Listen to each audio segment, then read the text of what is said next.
Hello mga sangkay, kumusta kayo? Mayroon akong in-order dito na Philippine foods. Tingnan natin kung ano yung laman.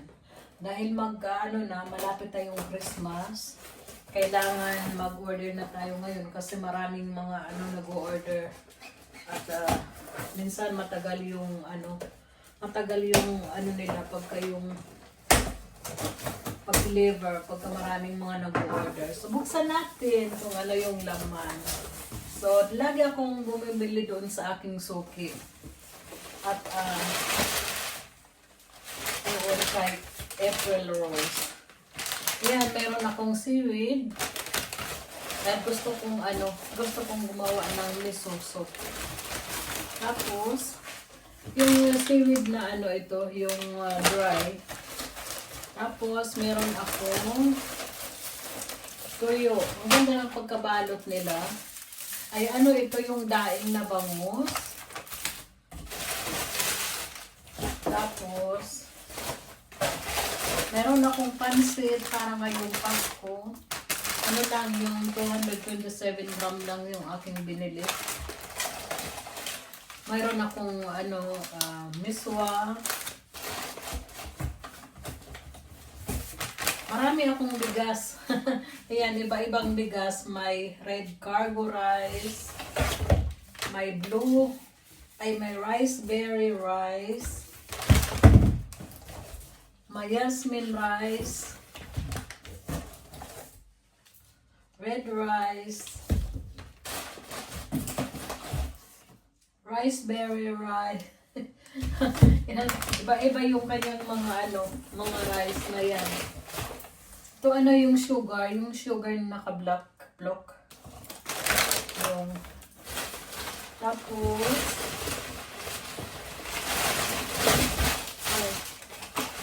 ayan, may rice pa din. Tapos ito rice pa din. Basta ang binili ko, ilan ba ito? 3, 2, 5, 6, 7. Balik ito na iba-ibang rice. Sutanghon, sardinas, lemongrass, yung powder na ground. Meron din akong sintoretuna, yung bangus, marinate na bangus. Shuko crunchies. Namiss ko na ito.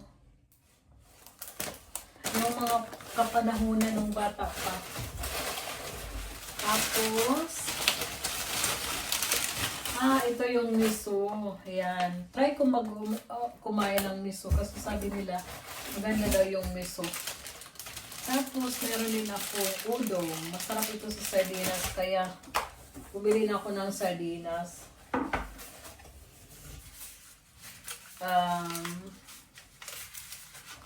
Ito? Ito yung peanut butter. Tapos, dalawa yung peanut butter. Parang isa lang yata yung in-order ko. Pero baka bigay sa akin. Bigay yata sa akin ang isa. Thank you. Isang alam ko, isa lang yung order ko na yan. So, ito yung panglumpia. So, yung lumpia wrapper.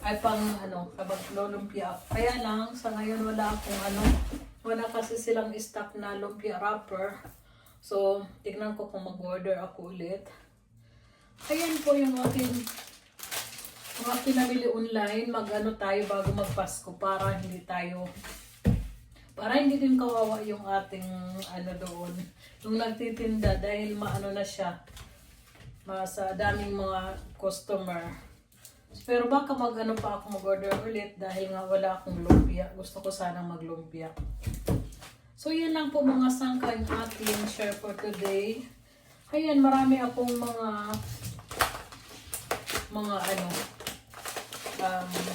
yung jasmine rice, 1 kilo lang, mga tig 1 kilo lang yung binibili ko. Basmati rice, Yan nun, mag-ano tayo ng mga medyo healthy na rice para less calories. So, ang ginagawa ko yung pag nagsasayang ako ng kanin, dinadamihan ko na ng kanin, ay ng pagsaing, tapos inilalagay ko siya sa ref para muna, yung palamigin muna, tapos saka ko kakainin. Mas maganda pag yung luluto ako sa gabi, tapos kinabukasan kakainin ko. Kasi napanood ko yan doon sa isang doktor na nagsabi para daw malis yung calories na natin kainin. So para hindi naman tayo masyadong kasi sobrang lumalaki na. So may ako tukwa, lalagyan ko siya ng tukwa yung ganito. Tapos seaweeds na tumingin kasi ako ng recipe sa internet o sa YouTube. Meron akong nakita na ganito yung nilalagay niya. Meron pa yung isa kaya lang wala sila dun sa binilihan ko. Yung miso, tapos seaweed tukwa, tapos malagyan mo siya ng spring roll. Yun lang, happy na. Tapos yan lang po. Thank you sa nagbigay. Bali dalawa yung, isa lang yung in-order ko, binigyan niya ako ng isa. Thank you, April. Kaya kung gusto niyo mag-order kay April Rose, yung kanyang page ay yung pangalan ng Facebook niya, April Rose. Pero yung kanyang Facebook page ay Pinoy DE. Pinoy Food DE. Yung pala. So yan po mga sangkay. Thank you for watching. Matagal na akong hindi nakakapagpansit. So ngayong Pasko, magpapansit talaga ako. Kasi, hindi ako na masyadong nagkakain ng masyadong pansit. Kasi pag kumakain ako ng pansit, dahil sa super, paborito ko yung pansit ba, pag nagluluto ko ng pansit at ako lang naman kunakain, talagang inuubos ko talaga yung niluluto ko. Pero minsan naman nilalagay ko siya sa freezer, tapos pinapainit ko na lang. So, buksan natin yung bangus. Meron akong bangus na in-order. So, ang ganda ng pagkaano nila. Ang ganda ng kanilang pagkabalo. At saka ang bilis. Yun, nilalagyan pa nila ng extra na ice para hindi matunaw. Diretso yung ice. Ayan. Yung bangus na kahapon nila in-send sa akin, ngayon dumating na. Ang bilis. So, lutuin ko ito kaagad. Thank you. Bye-bye.